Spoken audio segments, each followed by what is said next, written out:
All right. I am sorry we're late. When we have like 30 kids, it takes us a little bit to get everything moved around and kids put where they're supposed to go and duct tape on their mouth. I'm joking. I shouldn't have said that. I shouldn't have. Probably not. Even though we're joking. We're joking. It's just a joke. Hey, Mimsy. Hey, She's Gone Country Farms. How are y'all doing tonight? Mimsy's garden. I hope y'all are surviving the heat. It has been like Miserable. We get heat advisories every single day. It's been so bad. It has been. We've Hey, read what you sow. Real fast. We Yeah, here in Mississippi, and again I know read what you sow and Mimsy's garden in this area, the humidity has been crazy. Been real bad. We've been trying to get ready for fall gardening, but also just trying to make sure to do some work outside, and also we've been messing with bees. So it's like you're just covered in sweat as soon as you get done with the project because of all the humidity. So it has been nuts here. So read what you saw. I see that, and see it's been like a 90. I think it was 97 or 98 today here, but the humidity was literally like almost 100%. So now we were supposed to have some rain come through. Yeah, but it didn't, and we didn't get it, but we really but we need it. the rain. But not only do we need the rain, we need the fact that the humidity will go away after that. So girls are dancing back there. So how are y'all, Mountain Life? Sober at 7. Hey, okay, I'm doing Remy Vines, how are y'all tonight? Yeah, it's been crazy. So I need the temperature from northwest Iowa that says 75 tomorrow. Heidi K. That would be awesome. I can't stand a lot of heat. I love the summer and love doing work around the house, but I get to the point where I'm just like, I'm ready. I'm done. Fall is my season. Winter is my season. Misty would rather be in like 80-degree weather, and I'd rather be in like 40-degree weather. So Heidi, Smith Family Ranch. Thank y'all for joining us. Yeah, I think everybody should be jealous of Heidi's temperature tomorrow, 75. How awesome would that be? Yeah. I'm okay with 90s if we don't have the humidity like we've had. That's what's been so crazy here. Yeah, but it's like you walk out and it's like stepping into a sauna. Look, is what I would advise. Life Montana said it was 40 degrees this morning and 72 today. How nice is that? Now, I wouldn't want your 72 is like our low at night. Maybe not even that. No, I think it's hotter than that. No, it's like 80 at night here. Yeah. So we were supposed to get rain. Like we had a 90% chance of rain today. And I don't know if y'all been watching our last vlogs, but I literally in every video have said it's rain. It's going to rain. It's going to sunshine. It's going to rain.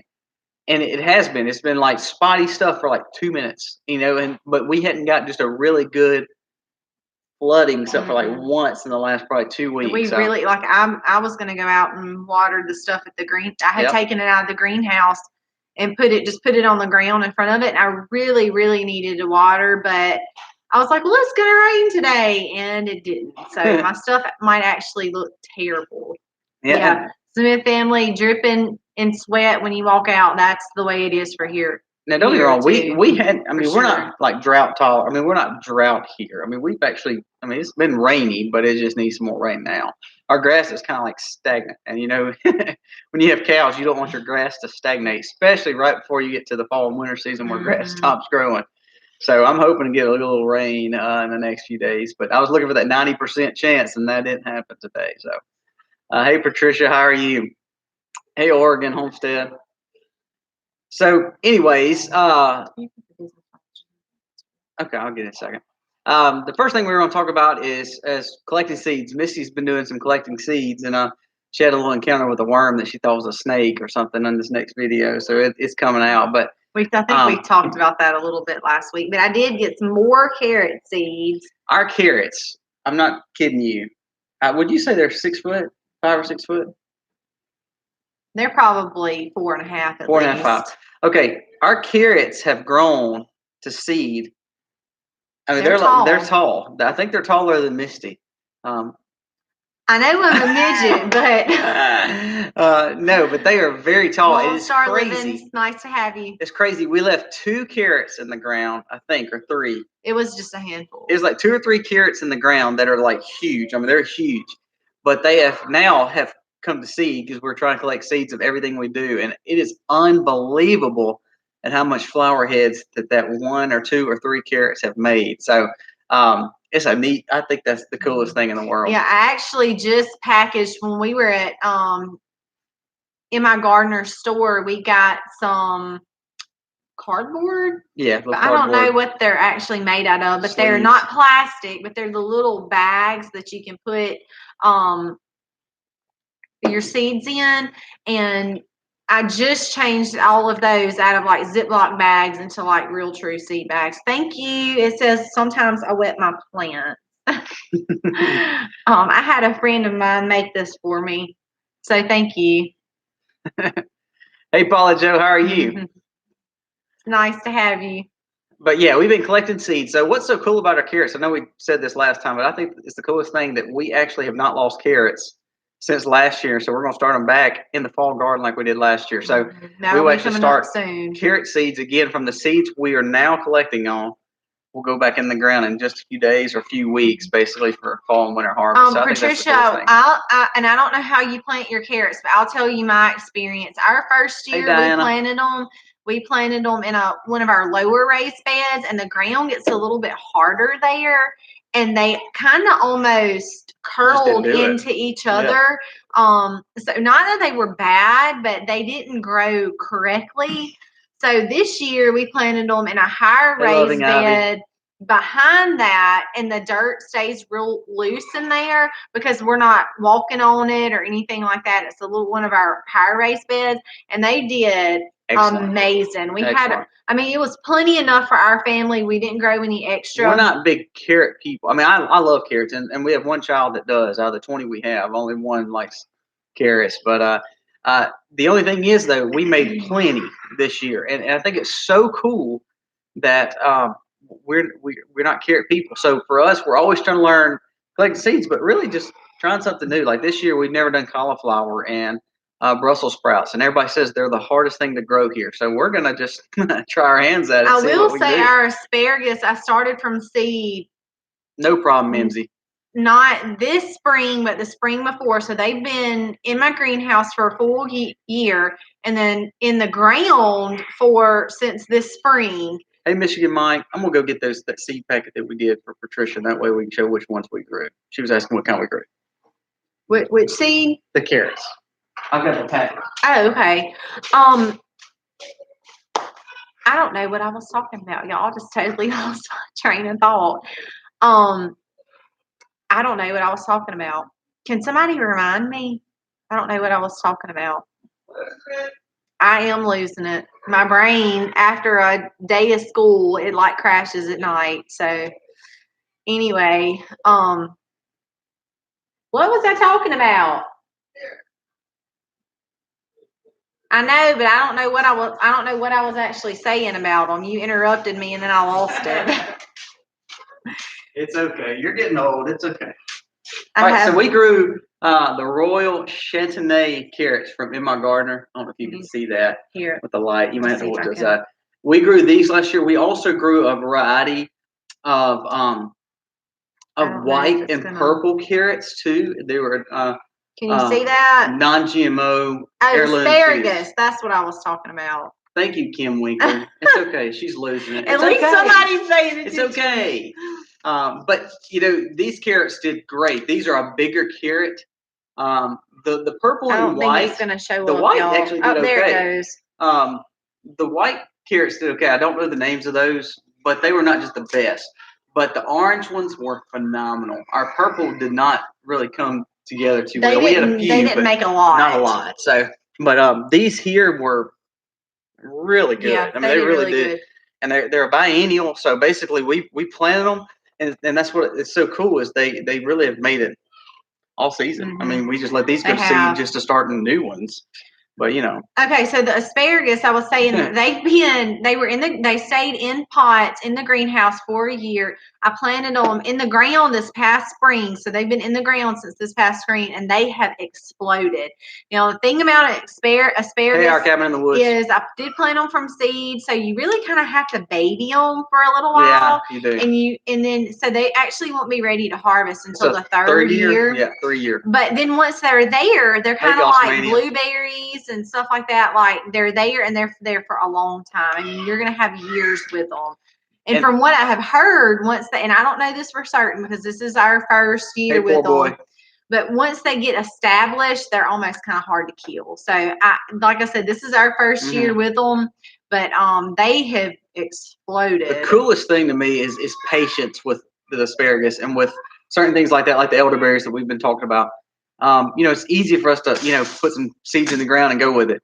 But to be able to wait on something, to harvest something even years or two after, that's awesome. So it builds a patience to it, but also it builds to me, almost like a more commitment to it. Say, we want these things to thrive, and that raised bed that they're in, it is like Missy said, is doing great. So we are really excited about that. They're actually starting, and you can start seeing like baby asparagus kind of coming up. So that's cool. It's our second year, so we have one more year really to kind of go, I think, don't we?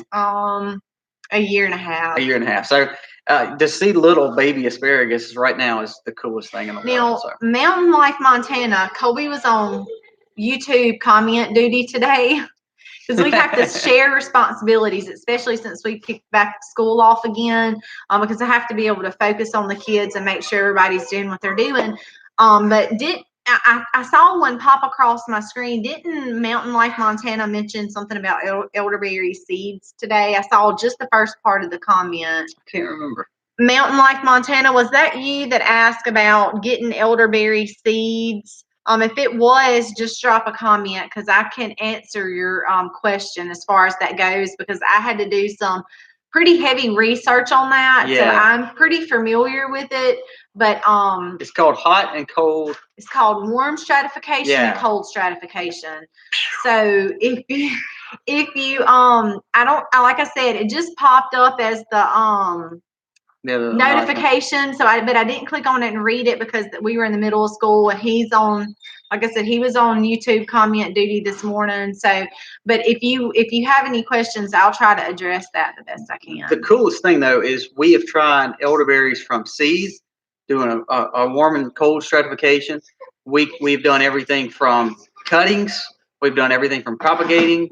We've done everything on every aspect. And what's so crazy is all those are growing, but the biggest and best have been the ones that are naturally wild in our woods. And I don't know if you haven't seen our video on the cuttings that we bought, that we planted down by the front of our property that just didn't, for like forever, they didn't grow past 2 or 3 inches. Right. We dug them up. I put them in my greenhouse. They exploded. And then we did a video on 3 different locations where I planted those. And only one's really thriving. And the one that I picked to put behind our chicken coop has grown tremendously. Right. It's probably at least 5 feet now. Probably. And it was only 2 or 3 when we planted it just this spring. The other 2, one almost died that was in our blueberry patch, and then the one that we planted just in the middle of the yard, it's not great. It's just stunted growth. Yeah. So I actually told Colby this afternoon we're gonna dig those up and we're gonna move them all behind the chicken coop, because the way our property is our house sits up, but then our yard kind of flows downward, and then our chicken coop is at the bottom of that, and then the land continues to flow downward. Natural fertilizer over and that's exact, and you'll hear on the video I told you that's exactly why I put it where I put it, because it's getting that rainwater comes through the coop into the into the elderberry, and it has exploded, y'all. It's still growing. Chickens, talking about permaculture chickens, I know we're fixing to do a little bit more on the Justin Rhodes permaculture chickens in our garden, but where they were is where our orchard is now. And it's amazing how our blueberries have done well, and our other fruits have done well, and that's where our chicken coop was. The grass gets higher there. I have to weed eat more there. We have to do a lot more edging there. It's crazy. But it shows how chickens can be beneficial really throughout your whole yard, not just basically laying eggs. But that's the only reason that elderberry has done really, really good. I mean, when I say exploded, I mean it has grown tremendously. Crazy. But like I said, it seems to do better. If y'all watch any of our videos with the other property, my family's property that has where our bigger cows are and some of our bees, there's elderberries going across that whole cutover. But the ones that are thriving are the ones mixed in the whole rest of the woods when you have to kind of fight to get them, like today's video. the ones that we've cut around and made pretty and look like they're gonna just do great, the trees look great, but the fruit is just usually not there. So it shows that it's native and wild to Mississippi and probably in our area through Zone 8, basically all the way throughout. I know a lot of people have said that today, but it's amazing how by letting them grow wild, you have a truly wild organic elderberry that thrives in our area. I made a comment a while ago on somebody's post. Mississippi's not known for a lot, but that's one thing that we've done really well with. Can you say hey? He is so sleepy. He got disturbed from his nap today. Even though I tried to make the girls have rest time, they woke him up, and so he's been ill all afternoon. Our cabin in the woods, I think that's a great idea. We're fixing to put chickens on part of our garden. I wanted to address Miss Paula Jo. She said asparagus roots go at least 15 feet into the ground. That is amazing. And Love and Ivy Farms, just like you mean moving like from place to place. Is that what you meant? Did you see that? Did I read that right? I'm still too mobile for long-term planning. Right now, everything is in tubs, and that's okay. Good. Yeah, just the fact that you're able to plant something, or you're willing to plant something, to help you provide for your family and food for yourself is amazing. It doesn't matter what it grows. We counted. My mom has got one pot that she grew one tomato in, and she had some other things, but that one tomato made over like 60 tomatoes. It was huge. Like a tree. It literally was like a tree. It was I think it's cool. Than me and like extremely wide. We've really done more of that too. We've tried to plant in the garden, of course, but then we plant in raised beds, then we plant in pots. So I think it's so cool. Greenhouse. That's right. So by being, moving it, that's okay. As long as you're able to plant something, I think that's what makes it awesome. I heard the holler say, "Just plant." That's so true. That's from Joel Salatin. So I think that's the coolest thing in the world. We keep talking about turkeys and wanting turkeys. Our Royal cabin palms. In the woods. I want royal palms. And they're just beautiful, but we just hadn't. Our friends, the Pratts, made the plunge yet. But hopefully we will soon. He is. You want to be on TV? You want to be on there? Miscellaneous said they went picking their elderberry on the side of the road and someone got to it before they did. Well, if y'all watched our video today, we had a friendly visitor stop and ask us, "What are y'all doing?" Paula Jo, I've not heard of those. We were on the side of the road picking on this big, huge drop off. Yeah, it was the police. He's the good thing about it. That one sheriff deputy, we know well, and we know most of them really well in our town. But that one is a beekeeper, and he has elderberry for jam. He makes jelly out of them. So he was like, "Go ahead, I'll pick mine later." So it was pretty cool. I didn't know who it was at first. I thought it was highway patrolman, which they're not as nice in Mississippi. So when I threw my hook that I thought was the bomb, that was way better than her extension cord. Way better than her extension cord. And I let it go. I almost went diving in that little creek to see if I could get it, but we had to use the extension cord. So no, I want to try. Apologize. I'm gonna look into Blue Slate. I've never heard of those. So, but yeah, he let us go. We didn't have any issues. He was probably more worried the fact that we had her side by side pretty close to the road. So with kids, it wasn't extremely close to the road, but it's always good. I mean, to know that I mean, for our sake, if somebody's down there, at least we know that they'll be stopping and saying, "Hey, that's our back of our property. Whatever y'all doing." Right. So that makes us feel better. I mean, to know that they're doing that. So. The second thing we were going to try to talk about was our bees. I don't know if anybody on here is beekeepers, but hey, Willie Barker, by the way. Our bees. We kind of had a video that kind of went bad on us yesterday and the day before because it got too hot and our phone shut down, so it didn't even get. So we didn't get the footage. So you'll see me putting on a bee suit and lighting the fire, and that's about it. So no, but for us with the bees. This time of year is what they call dearth. It's kind of like a dead time, which you're kind of rolling into fall. So I saw a lot of pollen coming in and nectar coming in, which is a good thing.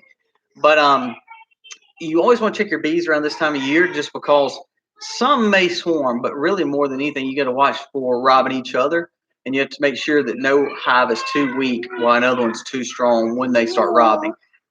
the bad thing about that is, the hive in the homestead. I had one hive actually that's down in this apiary, and it sits next to my strongest hive. If y'all remember, I have one really dominant hive down there, and that's the one I always worry about. And when I went back in there, I didn't see any evidence of a queen. I didn't see any evidence of fresh open brood. So I had to bait that hive. And what I'm scared of, they still had honey, but what I'm scared of, I didn't want to see that hive deplete itself because everybody was all the other bees were coming in there and robbing. So that's one thing you want to check for this time.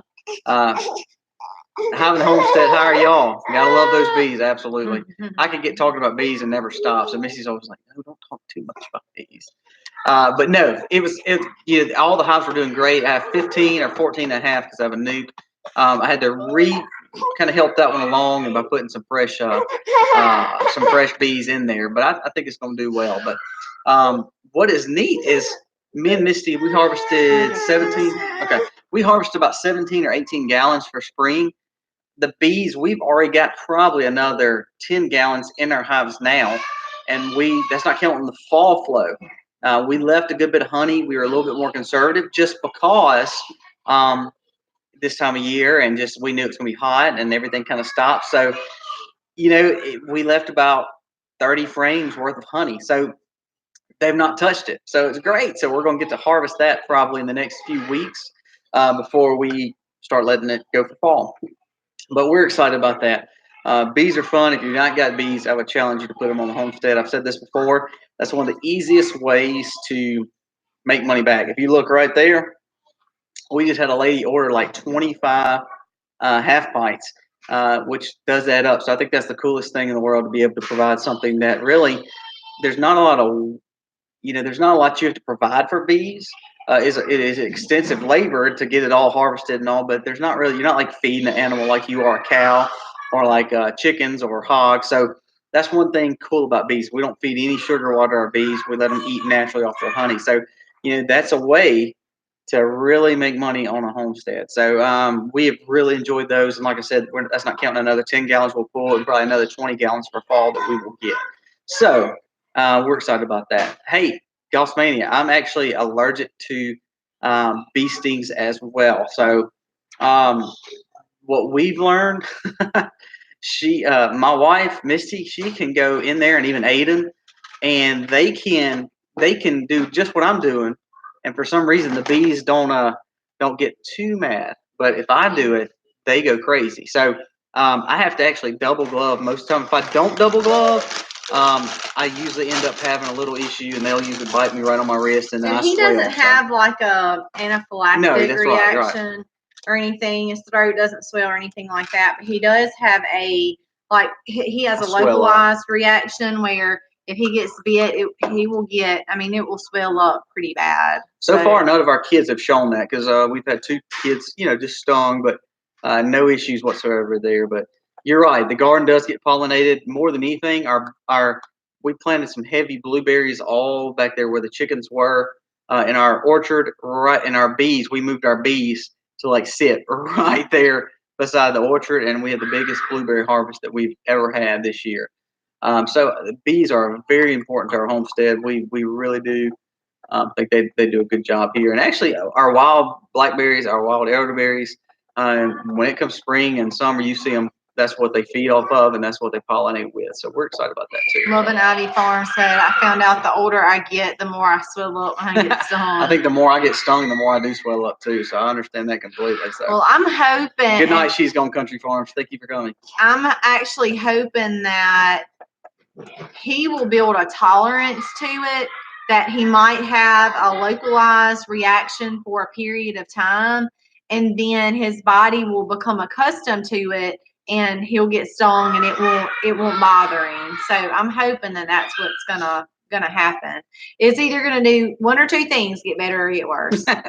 So we've tried to be more preventative than just make it better. I don't think you'll ever see me like one of those awesome beekeepers who can just go in there with nothing on, because I don't know if I don't fear bees by no means, but I don't think I can do that, because if they tear me up, it's pretty much over for me. So 0 allergies. I wish that was my problem. Hey, that's great. I don't have any allergies that I know of either. I don't, other than, like I said, a few stings. We realized that, this is a hobby that could be a little dangerous. So, but hey, it was good. Hey, Mo Homesteading. No, you're not late. You're good. We did start back school. I don't know if she's excited about that or not. No, I know homeschooling's not for everybody, but it is for us. And we kicked off last week, and things have gone pretty good. We use a Becca curriculum, and we started using DVDs through Abeka last year because last year I had a sixth grader, a second grader, a first grader, a preschooler, and a newborn because he was born in August. So it was really fun last year. Yeah, last year was a whole lot of fun. So we decided to try that program and really, really liked it. And so this year I have my three oldest ones. The teacher is teaching them through the DVD program. I am their on-site teacher. I make sure all their work is done, give them their tests and things like that. And it has really worked out good. Each one of them has like a little portable station with headphones, and they do their work, and I oversee their work. One of the things that I really, really have enjoyed, and we love Abeka. Yes, we love Abeka. We really do. I will say, if you're not, we do Bible time together as a family, and then each kid will go to their station, and I usually have something set up on the floor for Jennings to play with. I do one-on-one with Selah because she's 4, and she knows a lot of her numbers, and she knows a lot of her letters and sounds, but we're really nailing all that in this year and working on writing. So she knows how to write her name, but a lot the letters that are not in her name are really the ones that we're kind of nailing down. So very happy with that. But the Bible study is what I wanted to bring up. God's Great Covenant. It is a series of books from the New Testament to the Old Testament, and it's from Genesis through, and it takes every chapter and it breaks it down, and so they learn things like the names, like Sarah's name, Abraham's name, and so we've done a lot of reviewing. It's very detailed, so we've spent 2 years in it, and we had just gotten to David and Saul, so it was really, really good. How detailed it is. I feel like the kids are learning so much, and I shared with somebody one time, if we don't teach our kids anything, teach them God's word. So our kids are in school, but basically Aiden is 12, or fixing to be 12. Harley is 7. Ellie is 6. Selah's 4, and then we have the baby. So that's our kids, our 5 kids. Aiden started a little early, so he's actually in 7th grade versus being probably typically. Yeah, I started my first 3. I started in kindergarten at 4 because I knew that they were able to do the work. They were very, very advanced, so I didn't want to hold them back. So we went ahead and started kindergarten with them when they were 4, and the oldest 2 have done very, very well with it. Last year, I noticed in kindergarten, Ellie did pretty good in preschool. In kindergarten, she didn't do so well. So we talked about holding her back and letting her repeat kindergarten, or if we should have let her go on to the first grade. Colby suggested to let her go ahead for first grade, and maybe a light bulb would go off, but it didn't. And that was the year that I had him. And that was a pretty miserable year for her and for me because she was not ready. So we're repeating first grade with her. So she will be. But that's the beauty of homeschooling. Yes, that is the beauty of homeschooling, is because I can teach them where they need to be, and then advance them from there. So she didn't pick up quite as quickly as my older 2 did, but they did amazing and have really kind of breezed through it. like I said, Eliza, the third one, she really needed more one-on-one, hands-on teaching. What's the name of the book again? It's called God's Great Covenant, and it is so good. It's thorough. Yes, it is. Like, very thorough. Aiden is doing Bible through Rebecca this year, like as a subject, and he's done good with that.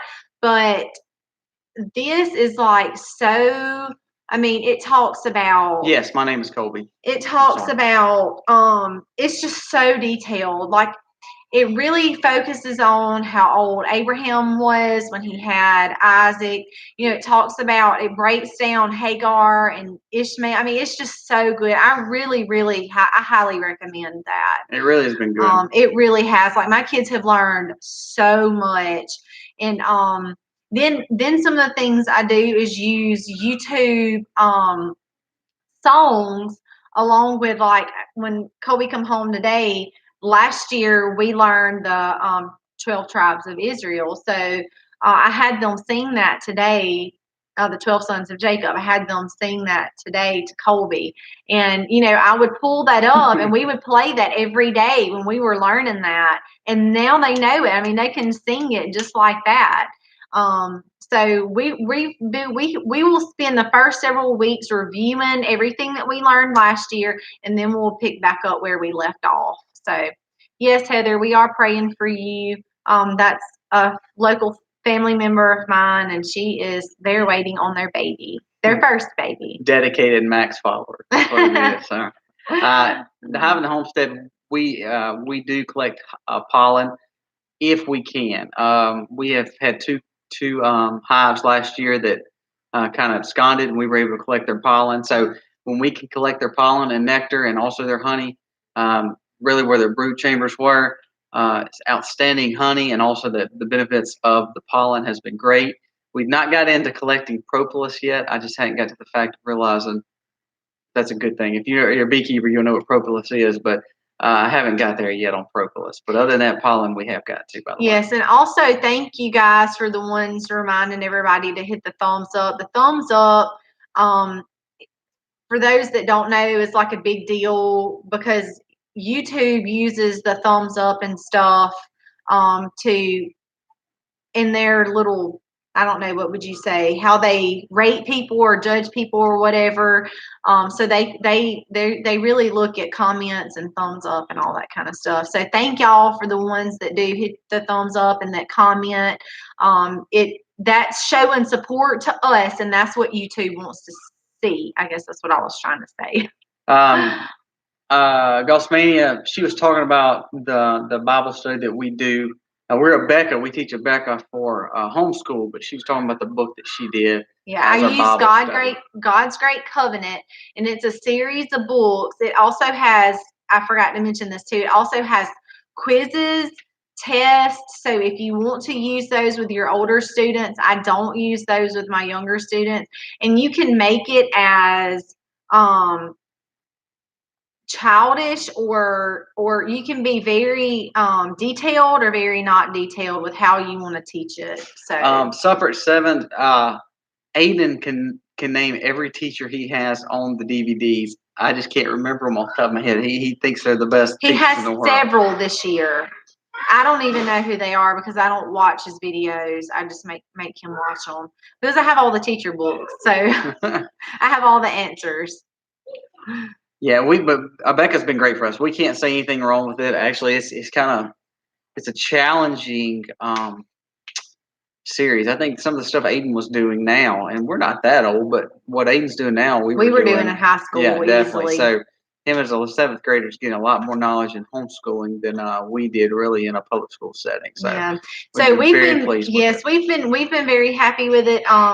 Like I said, we do our Bible study together, and then the way I have it set up this year, each kid goes to their own station, and they turn their DVDs on and basically listen to their teacher. And if they need any help, need any assistance, that's where I come in.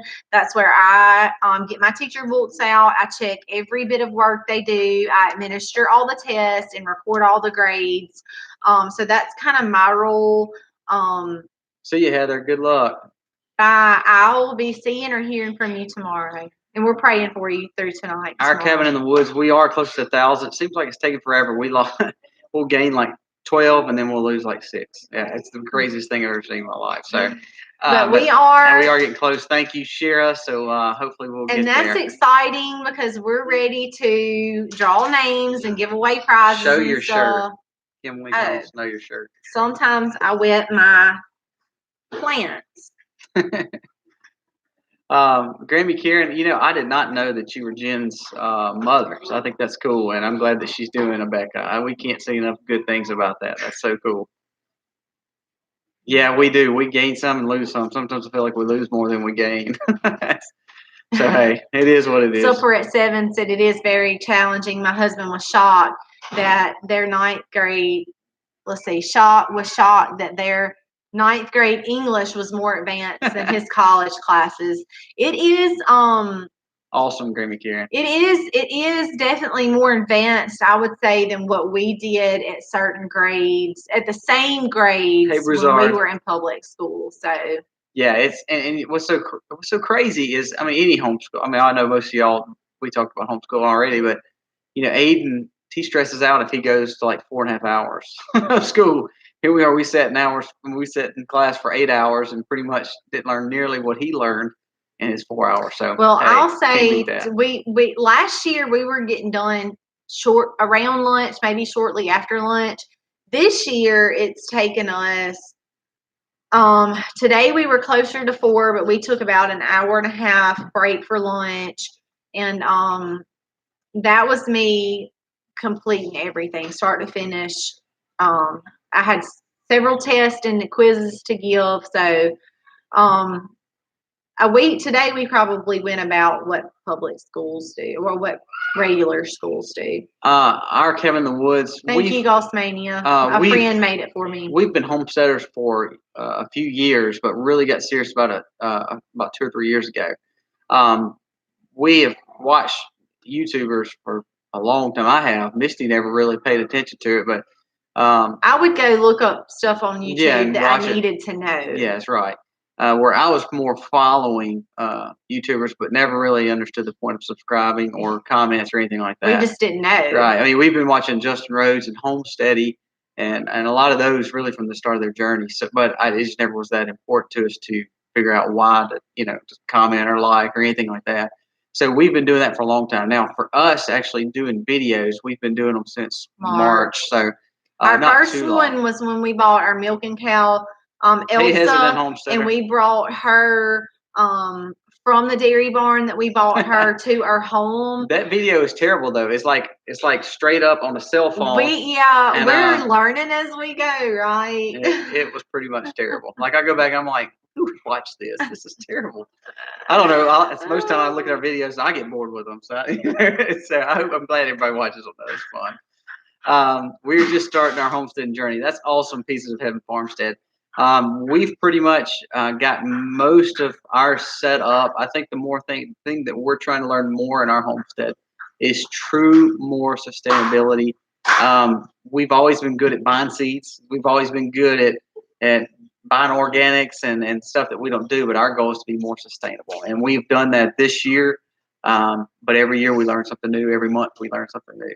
Right now we're trying to figure out our cow, our milk cow, where she was giving us about 1.7 to 2 gallons of milk per day. Here we are now trying to figure out, she's about 1.25 right now. And we think it's heat.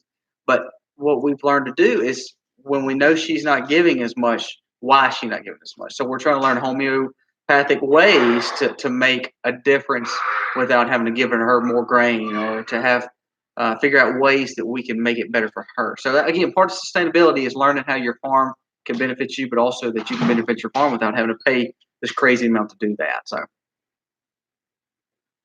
Love and Ivy Farm. I heard that I heard that someone subs, but if they don't like or comment at least one video, they get withdrawn. Don't know how true that is. Yeah, we don't either. It has been really weird the way, so many will pop up and then half of them are at least 2 or 3. It's like we gain some and then we lose some, we gain some, and then it's like this back and forth. I don't really worry about it. Our cabin in the woods, that is true. Um, I've gotten to where now I just try not to care. I used to care more, but I really just got to where I don't want to care anymore. But anyway, and then Gosmania says, we're doing a giveaway at 1,000. They are too. We're pretty close right there together. And if y'all haven't checked them out, be sure to go check them out.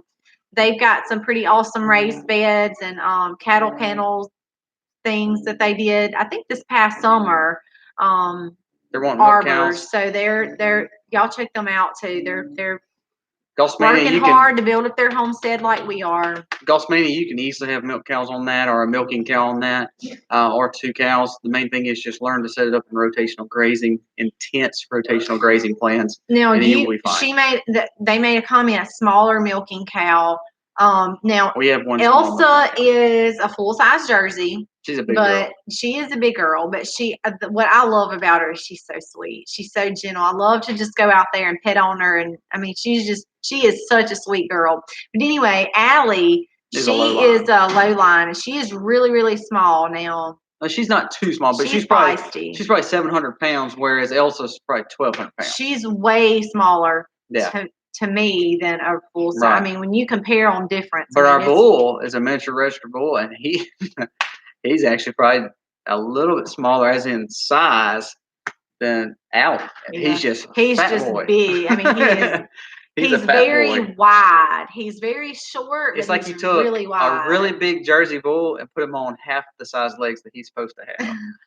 But he's funny. He's funny to watch. He's really sweet too. Really calm. You know, a lot of people say you really have to watch those Jersey bulls. They're so aggressive, and he is not like, he may change, and we wouldn't turn our backs on him. But for the most part, I mean, he'll nudge you with his head, and that's because he wants you to pet him. But he's very calm. We really enjoyed having him. But Allie, I would say she's real small. But she is very She's feisty. The leader. She's the alpha. She is the boss. And you can tell by her personality. Yep. I mean, when you walk out there, she's going to be the first one to come to you. She wants to know what's going on. And if you get on her nerves, she knows how to use her horns. So. Yeah, she's our board milk cow is what I call her, because she looks like the board cow. And she's beautiful. She is. She is so pretty. But she's feisty. She is feisty. What are you looking for? All right. Love and Ivy Farm says, yes, it's the heat. My goat's milk will drop. Hot and muggy temperatures. And that's what I told Colby. He was like, I don't know why her milk's going down. We got to get this back up. And I said, honey, it is so hot outside. We go out and we can't even breathe, I mean, I know she's got to be miserable. So I feel like it's the heat. It is. And what's so funny is we grow ryegrass. Come up anytime, Gosmania. But yes, our ryegrass, which is the winter grass, the cool grass, grows great, and that's when she's going to produce the most. She produces more on ryegrass, because ryegrass is a better, thick, nutrient-rich grass for our area, and she does great when she's on ryegrass for winter. And she said a sweet pet, like a sweet pet, like a big baby. I would think that's what. Elsa will lay in the morning. Elsa, I mean, if I don't make the command that she's used to, I could go up and I can just sit beside her and just pet her, and she just lay right there on the ground. She is a sweet. I mean, but they have to be to get milk. When she first comes, she's very, very. She was very, very timid, and she still is to an extent. It's like if somebody walks out there that doesn't know her.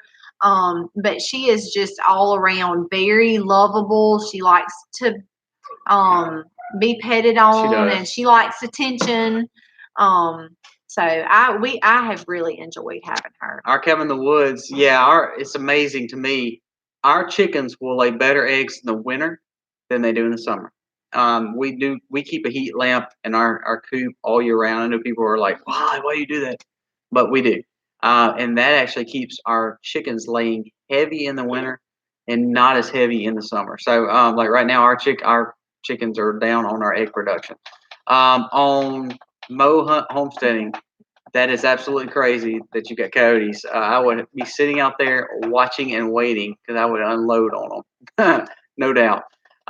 Hey, single dad. Hey, bandana grandma.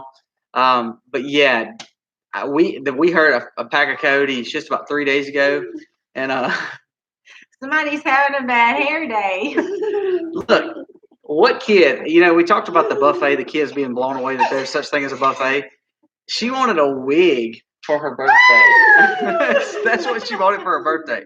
A wig. I mean, who wants a wig for their birthday? All right, go play. The sad thing is, my wife makes real big fun of me. Actually, I put the wig on, and that's her. That's her picture for me when it comes up on my phone. Yeah, you changed it. I did change it. So I look like a doofus in it. So, be a doofus. Yeah, we do the heat lamps. Really, we don't have freezing temperatures here like y'all probably do. But to be honest with you, we do put a heat lamp in there all the time. But Mo Homesteading, we have a Great Pyrenees that pretty much keeps our coyotes at bay. We have some silver foxes that come around, some red foxes that come around, and some coyotes.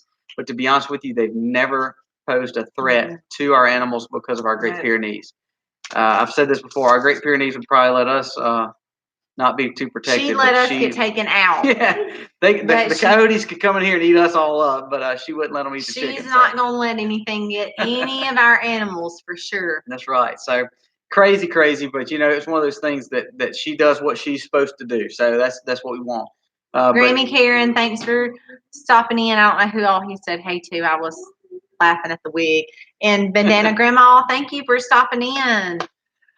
Bandana Grandma, we're so glad to have that little covering, I guess a smock that you made for Misty. We got it, but we're hoping to have cold temperatures around here that she can even wear. We're looking for that temp to drop some. Poncho, thank you. I'm sorry, I don't know the right terminology for it. But it was awesome. Beautiful. It's That's beautiful. Right.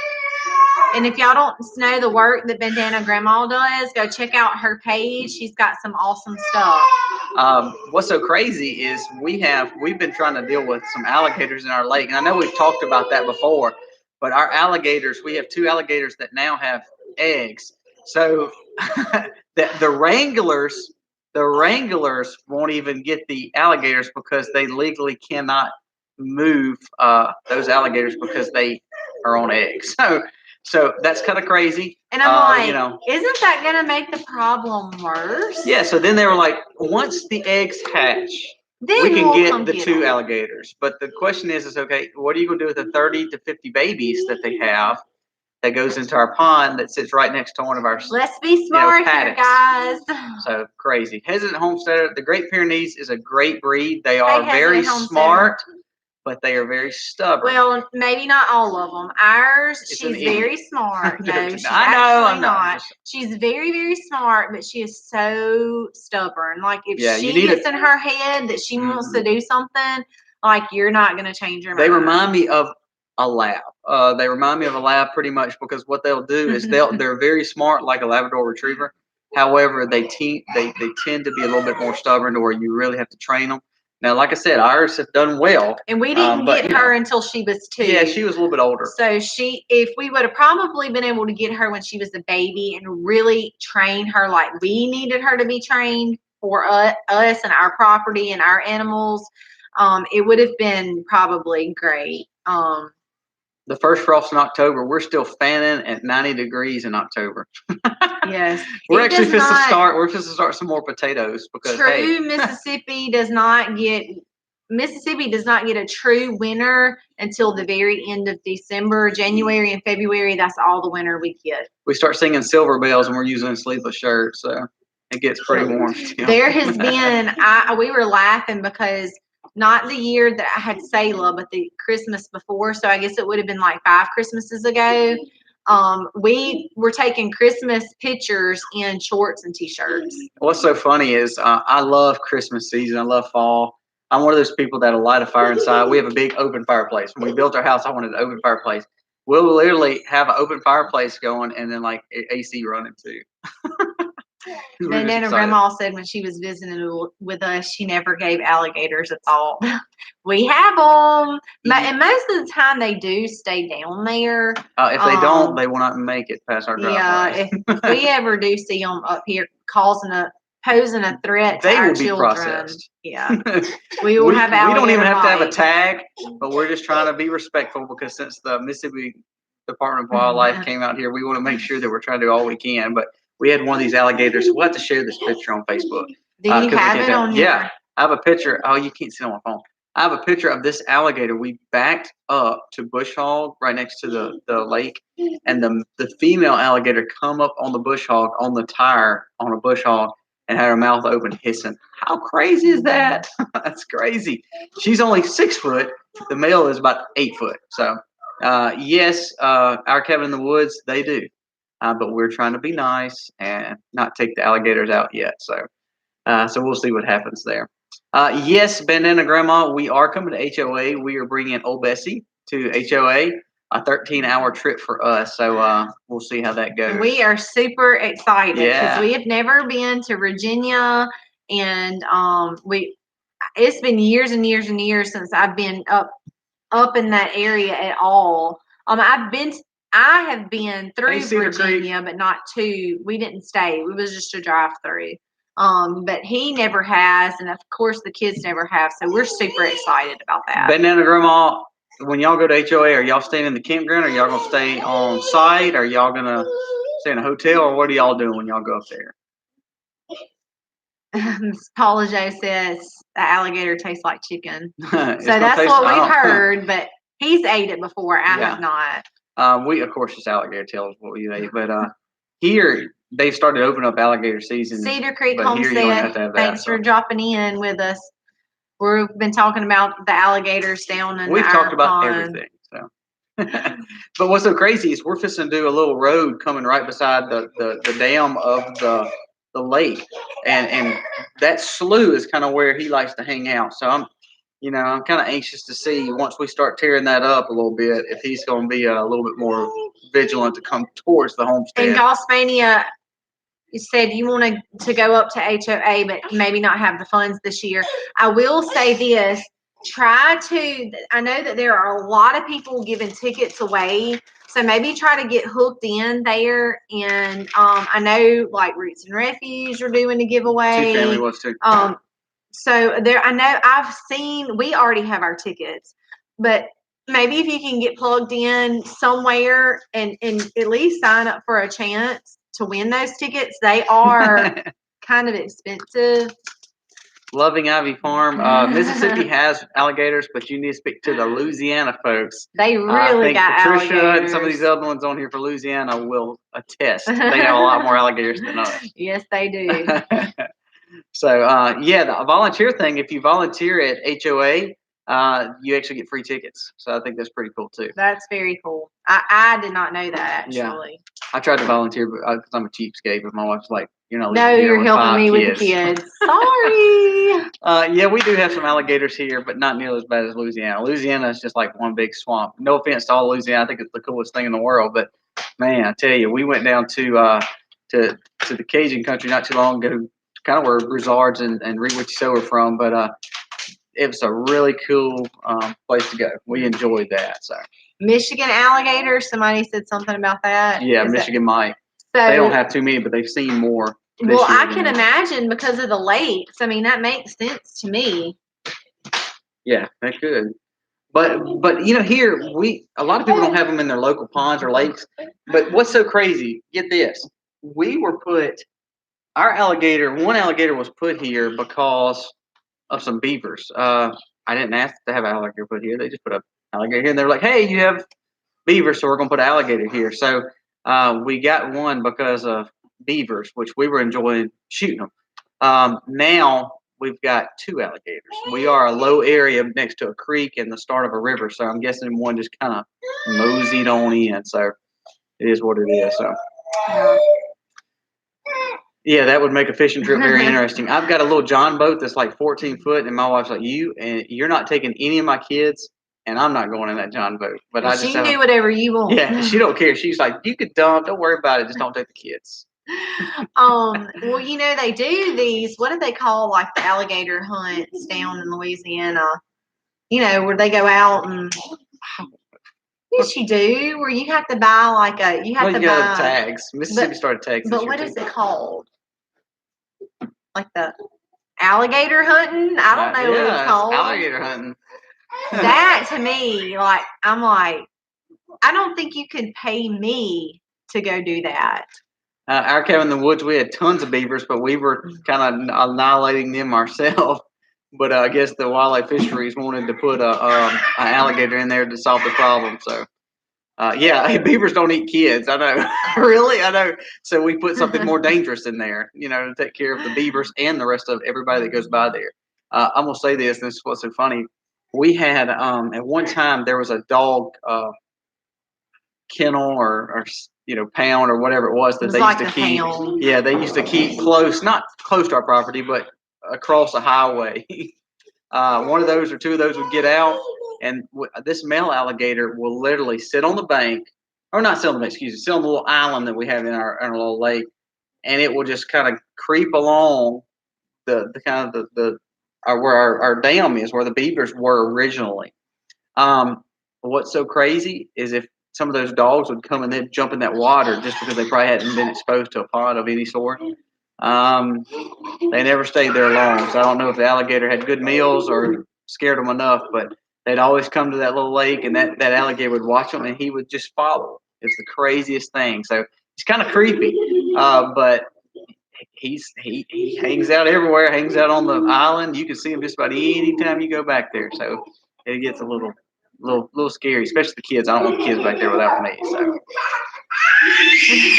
Michigan Mike said the gators there is nothing like. He said is nothing. I say gators here ain't nothing like those down there.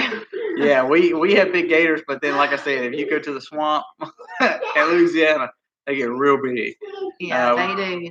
We used to do some fishing on a river that's close to Louisiana. Man, I tell you what, they'd scare us. We'd be at 10 o'clock on a little John boat at night, pulling trot lines, and all of a sudden these big monster gators would be there. So, but anyways, I think that kind of wraps us up. So we got on the alligator kick. That wasn't part of the original talk, but hey, it's always fun to talk about. So we hope that y'all had a great time on the live. Thank y'all for coming by. We always have a blast.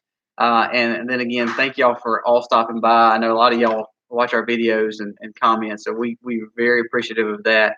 For some of the ones that's going to HOA, can't wait to see y'all. Bandana Grandma, maybe in January, February. Why don't you mention before we jump off real quick? Why don't you mention our new scheduling that we're gonna have coming out? Yeah. So we usually do three videos a week, a live a week. And we were doing a Monday, Wednesday, Friday on the videos, and then live on Wednesday night. So we're gonna kind of change that around a little bit. We're gonna do a video on Monday, Tuesday, and Friday. And what we're gonna do is keep our live on Wednesday, and then we're gonna start we're actually starting a new segment. This will be pretty cool. Yeah, it's gonna be called 3-Minute Thursdays with the Max. And what it's gonna be short little snippet, almost unedited videos. That's just going to be how-tos or why we do what we do to say we're homesteaders versus conventional farmers.